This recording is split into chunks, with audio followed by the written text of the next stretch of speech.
It's the 9th of April 2018, and we're having our second Medical Dhamma Circle gathering here. We're going to talk about why Buddhism is true. Okay. In fact, I chose the topic because there is such a book. Yeah, I don't know whether you have seen it or not. Okay, it is an amazing book. I don't buy books nowadays because I don't read books so much. I rather read the suttas. So a friend from Canada, a Buddhist friend, sent me this book. See, what's great about this, it's written by Robert Wright, and he looks at this Buddhism from an amazing new angle called evolutionary psychology. I never heard of it before, but I thought, wow, it's very interesting. So what he's saying is, what you see in Buddhism is the Buddha's description of how, through evolution, humans actually learn to interact with their environment, learn about themselves, and it's a natural, correct choice. That's why Buddhism is right. So you can imagine, it's a very powerful premise that he's presenting. So it's something I think if you have time, you can read, or you can recommend people to read.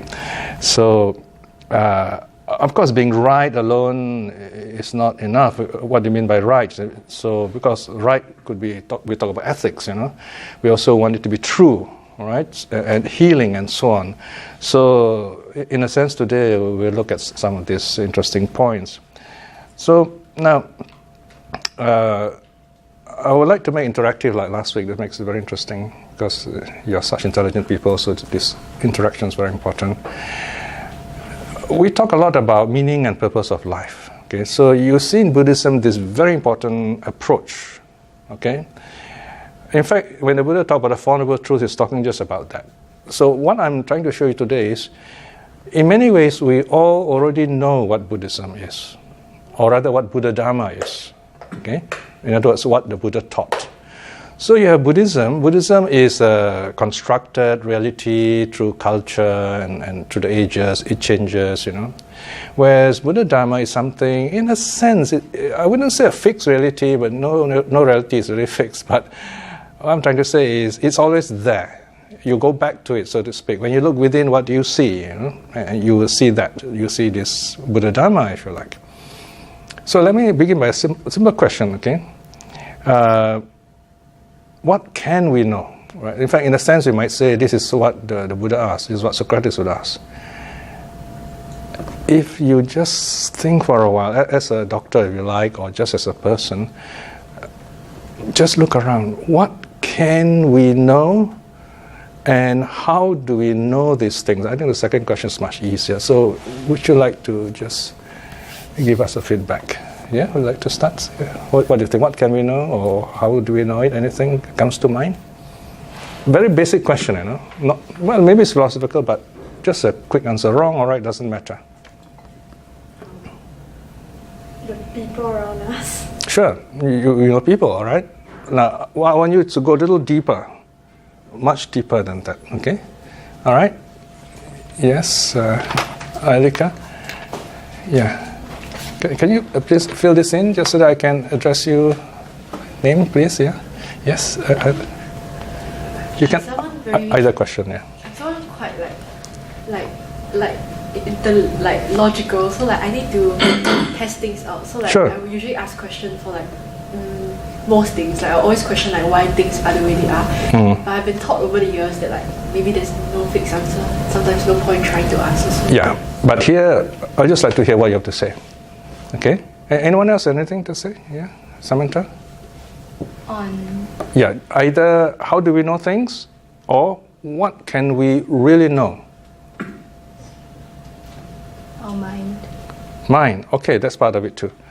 All right. So, there are people like one of the greatest philosophers of Europe. In fact, you can say the foundation of European philosophy. This guy called Descartes.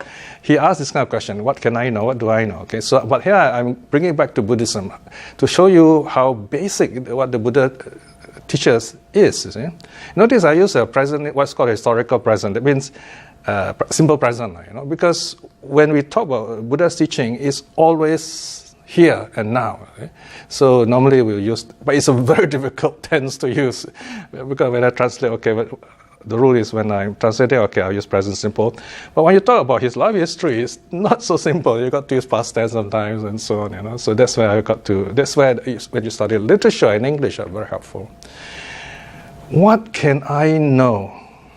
Okay, the very basic thing is I know I have a body. No one will disagree with that. It's very important that no one disagrees, right? I have a body. I know I have a body. Very simple. The next point is I know. See, I know. So you have the body. The know is the mind aspect. So you see, so basically you have body and mind. That's how we can say early Buddhism came to this conclusion. Incontrovertible. And this is very important when we talk about Buddhism, that we cannot logically, sensibly deny this.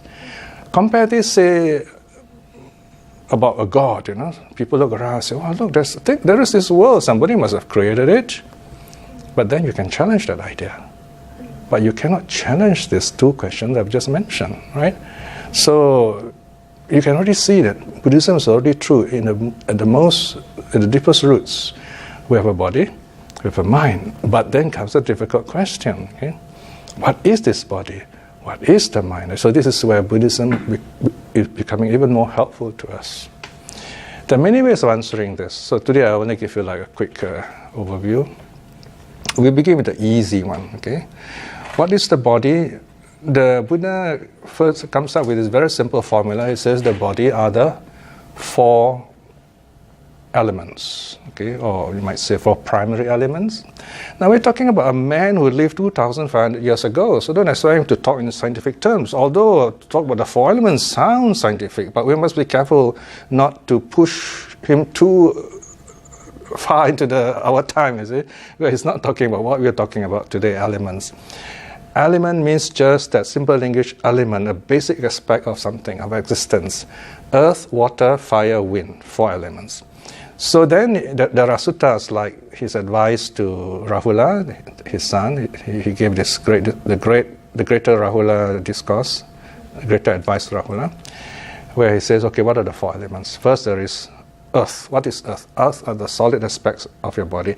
Then the 32 parts of the body are listed, beginning with head hair, body hair, nail, teeth, skin. These are solid aspects of the body. Okay, so this is a reflection. It's not teaching science. It's saying that's all we are. Look at this. Okay. Okay. Then you have water. Of course, water. Pali is apo. Water simply means liquid. It's the liquid aspect of our body. Most of our body is liquid. We know that now, right? So you say, well, this is what we are: saliva, blood, urine, things like that. Okay. And then earth, water, fire. Okay. Fire is body warmth. Metabolism is mentioned, peristalsis is mentioned, okay? Movement. So when the Buddha talks about wind, he basically is saying it is movement within the body, our own physical movement, wind, okay? And then earth, water, fire, wind, okay?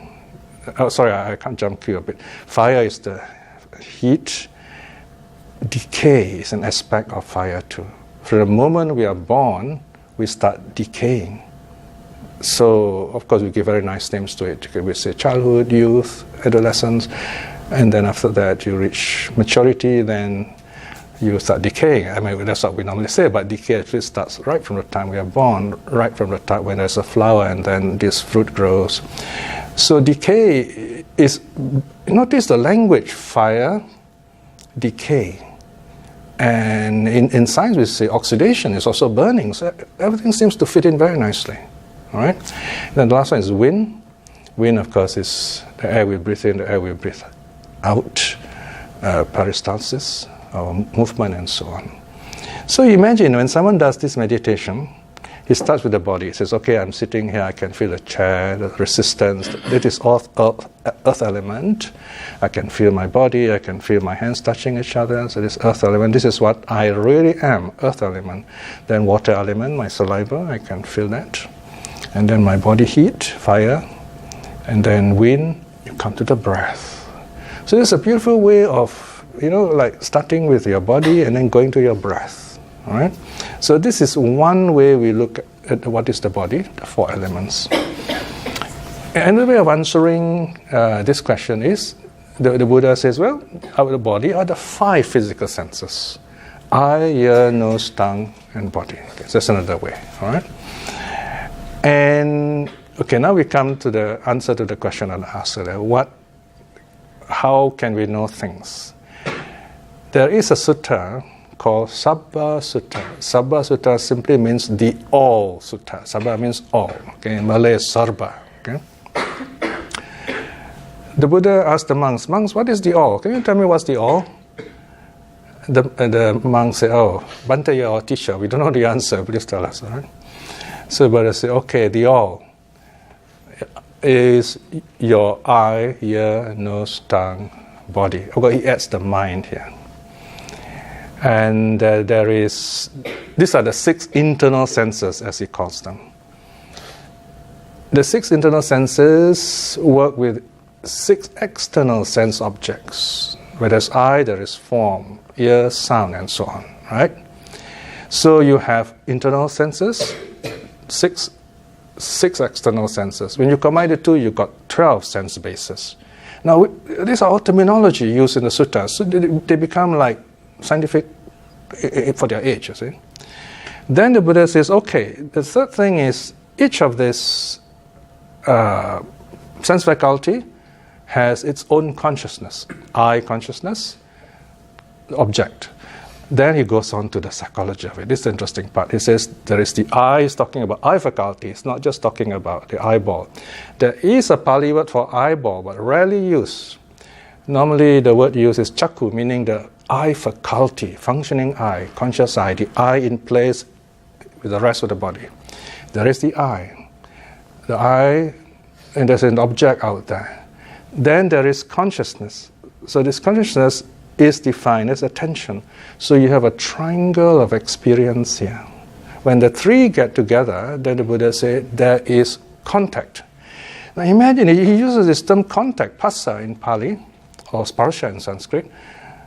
Contact.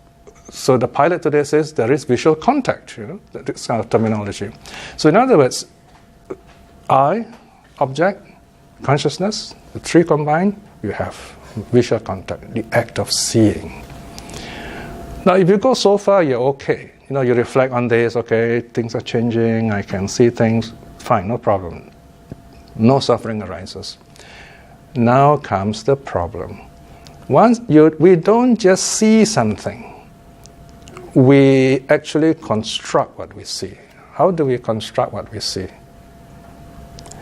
We have this store of past experiences. How do we recognize things? In fact, perception translates as recognition. Sanya in Pali, perception, it is explained as recognition.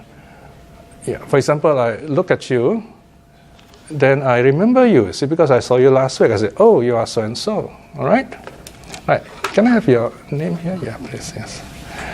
So, I have this store of past experiences and memory, and when I see you now, I can relate you to something in the past. And this goes on all the time. So imagine whenever I see someone I do not know, I will relate him to something I've experienced before. So if I look at you and I link you to someone I don't like in the past, someone hurt me, I say, oh, I don't like you. Or I see someone saw me and say, hey, he looks like our uncle, I say, oh, good, that means he's going to like me, So we have this kind of, how we perceive things. And this is going on all the time. All right? So next thing is after perception, we start we like, we do not like, and so on. Karma is created. That's how karma arises. When the moment you start desiring something, you like something, this, in other words, it reinforces your liking, your greed. Okay, this is called a latent tendency. It is deep in your unconscious. Okay. If you do not like this person, or you get angry, then you have created this latent tendency of dislike, anger. These two, they are opposites. And the third one is delusion. Let's say you never had this experience before, then you don't know what it is, you ignore it. You ignore this person. And that reinforces your latent tendency of ignorance. And these are the 3 unwholesome roots: greed, hate, delusion. That's how they arise. Through this. This is called the psychology of perception in Buddhism. So you can see from the simple question and answer, the Buddha developed this very deep psychology of perception. Right? And all this happened because we have consciousness. To simplify this very complex subject of consciousness, the whole of the science, the psychology world today is discussing this really amazing topic, what is consciousness? Early Buddhism simply defines it as it's the way your senses interact with the world out there and how you perceive things. That's consciousness. Well, now we're talking about scripture, a teacher, Buddhism 2,500 years ago describing all these things. You do not find this kind of description in any other religious text. That alone is amazing. Right? Something for us to study. So now the modern psychologists are discovering all these things. And they're going into deeper study than you and I are doing it now, And of course they're doing it from their scientific ways. And there's so much to learn there. And you've got millions of papers online. The last time I clicked meditation. You don't try that. You get 4 million hits. So I put Buddhist meditation, 2 million, not too many, but still a million. So you can imagine how popular these topics are because of what Buddhism provides these people who are looking for answers on how the mind works. Now, isn't that enough to say Buddhism is right? You see what I mean? We're not talking about some imaginative being in the sky or somewhere else, but here we're talking about our reality. Okay? So I've already mentioned to you what's body, what is mind. So this is a very simple summary of body and mind. All right? Okay, any questions for the moment before I go on?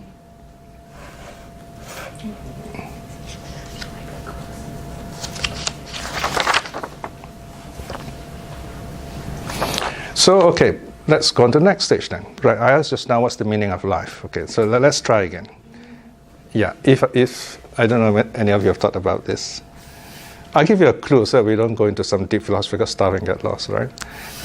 We answer within the framework of the Four Noble Truths. Okay, I'm giving you a really good hint already there. I'm going to ask you two questions. What is the meaning of life? What is the purpose of life? How do you see this? I asked you this now, right? Okay. Wing-Fi, any thoughts? What is the meaning of life, or what is the purpose of life? Either one, or both, if you like. Yeah. So life is whatever you give it. Interesting. How you think? All right. Okay. There's no intrinsic meaning. Really? Okay, we'll see about that in a moment. Dr. Charles, any thoughts? What is either one? What's the meaning of life? What's the purpose of life? If possible, within the framework of Four Noble Truths. Since time immemorial, is to create happiness and avoid suffering. Okay, that's interesting. All right, good. Anything else? Purpose is whatever you give it. It is a convention. It is okay. It's like a name. You can call it anything you want. That's interesting. All right. This reminds me of someone. I had a friend who likes to say, whenever something happens, there's always a reason for it to happen. I find it difficult to believe. So I say, hey, if I punch you, there's a reason behind it, right? I think it's not a very safe thing to say. There is this myth, which seems to be not true. It is said that Newton sat under the apple tree and apple fell, and he said, right, it's just a story. It didn't really happen, it seems. But let's suppose it really happened. And Newton said, okay, it must be gravity, In other words, reason is something, it's a human faculty. We create the reason. We are the ones who give the reason. That is why you can bring 10 people, they give 10 different reasons. Right? So, yes, something happens for a reason, yes, but you create the reason. So the point here, in other words, we should not blame anyone for anything, basically. We ask ourselves, what's going on here? Okay, in terms of the Four Noble Truths, from my understanding, we ask ourselves, what's the meaning of life? What do you see when you look around everywhere? This is what the Buddha asked, He saw the three sides. Remember last week I told you about an old man, a sick man, a dead man? These are the 3 Ds: decay, disease, death. He says, is this all life provides me? So this is the first noble truth. Life is full of unsatisfactoriness. First basic, very basic meaning. Do you agree? Is it possible? Is it a working possibility? Number 2, then the Buddha goes on to say there must be some conditions or cause that bring about this unsatisfactoriness. What is it? All right. He gives a simple word to it. He says craving. Craving, that means a kind of, you see something missing, or if you want to use a modern, very nice word, a lack. We feel a sense of lack. Then when you feel a sense of lack, you go out to look for something to fill it. Now you can take one step back. See, how did I get this sense of lack in the first place? Because I look around, I measure myself against other people. Hey, how come you have this? I don't have this. Hey, you got a nice new phone. How can I look at it? And I want a new phone too. Right? We compare ourselves. We call it measurement. And this is a very important psychological term in Buddhism, measuring. In fact, it's called conceit in Buddhist psychology. Conceit, mana in Pali. See, the Pali words are very descriptive. Mana comes from the same root word as measurement, from where you get the word meter, meaning measurement. So we measure people. For example, when I first arrived in Singapore, one of the questions I was asked is, how many room flats do you live in? You know that famous, notorious question? They want to size you up, you see, right? How many room flats do you have? At that time, I only had probably a 3-room flat, So after they stopped talking to me, you see? So we like to size things up. Are you worth being my friend? How much are you worth to me? Things like that, okay? I mean, it's fine, generally we do that, but we should not take it too far. So because we have this tendency to measure things, we feel a sense of lack. So it's very artificial. Yeah, like Charles said, it's mind-made, you see? All right? So this is the second meaning of life. We create these problems ourselves. So this is a meaning of life, Noble Truth 1, Noble Truth 2. The rest, I leave it to you to reflect, okay? Purpose of life.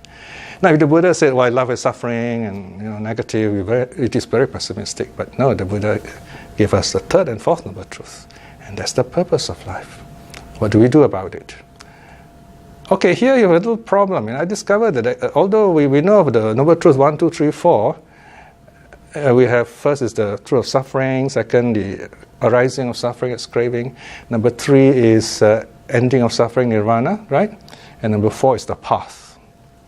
I think this is called a teaching model, Whereas the actual reality model is very rare. I only discover like 2 occurrences in the suttas. It's the other way around, You have the path first and then nirvana. And that makes good sense, Because you walk the path, Eightfold Path, and then you reach nirvana, you see? Right? I mean, we talk about the actual journey, you see. So this is the old model, very rare. Only 1 or 2 suttas mention this. So suffering, craving, the path, nirvana. But when the Buddha teaches, you say, well, there is this nirvana, right? So this is our purpose. We're supposed to attain nirvana. What is nirvana? It's the uprooting of greed, hate, delusion. You can have a good idea of nirvana. Very simple idea is when you're angry with something, and then you realize, oh, actually, you're wrong. There's nothing, this is not the reason. And your anger is gone. In the manner of speaking, it has attained nirvana, and you feel great about it. Another simple example is when you graduate, you finish your 5 years or 7 years of medical training. Wow, that's a long time. And you've graduated, you feel so good about it. Well, that's a sense of nirvana too. Because you don't have to study anymore. Then comes something else, your task. Then there is the path. Okay, the path means you have to put in effort. You do it yourself. It's a journey. What's interesting thing is, this is where you have a bit of a language problem. When you talk about nirvana, how do you do that? Because it's unconditioned. You've got to use lots of what they call metaphorical language. So nirvana is not really the goal. It's not like, you just walk and then you reach nirvana. The path itself changes and trains you. Remember last week I told you a bit about moral virtue, training in moral virtue. Moral virtue trains your body and speech so that you are bodily cultivated. And this is a very beautiful word, The Pali word is kaya bhavita. bodily cultivated, beautiful in body. In other words, you don't break the precepts, your speech is fine, you are socially, you contribute to the possibility of a good society. It's a kind of individual goodness as well as social, wholesome social, for society to exist in a wholesome way. So then you have mental cultivation, meditation, you clear your mind, and you feel at peace with yourself, you can think better, wisdom arises. And when you do this properly, you are mentally cultivated. And the Pali word is chitta, bhavita chitta, okay? Mentally cultivated, beautiful mind. So, beautiful body, beautiful mind. And then you come to that famous Latin quotation, a beautiful mind in the beautiful body. This is what only the first two stages of Buddhist training in moral virtue, training in mental concentration, tells us to build a beautiful mind in a beautiful body. Healthy mind, healthy body. Another word for healthy is wholesome, kusala in Pali. So you can see that already how close Buddhism is to our daily actions, to how we see things in life. Then the last one is training in wisdom. How to see things as they really are so that we can free ourselves from suffering. And that's, of course, this big thing, awakening and the stages of sainthood and so on. Okay? So you see there a very complete plan, the journey of the path in kind of 3 stages or 3 lanes, if you like, because the 3 trainings are all interrelated. When you complete the training, that is Nirvana. So Nirvana is not a location. Nirvana is the end result of this journey that you make. So it's not exactly a goal in that sense. It's the journey itself that changes us. This life that we live, that we learn, that changes us. So my point at this is to ask ourselves again, isn't Buddhism right? Is there anything wrong with any of the statements that Buddha has given us? Very commonsensical, very direct, very real, and very helpful to us. Okay? All right.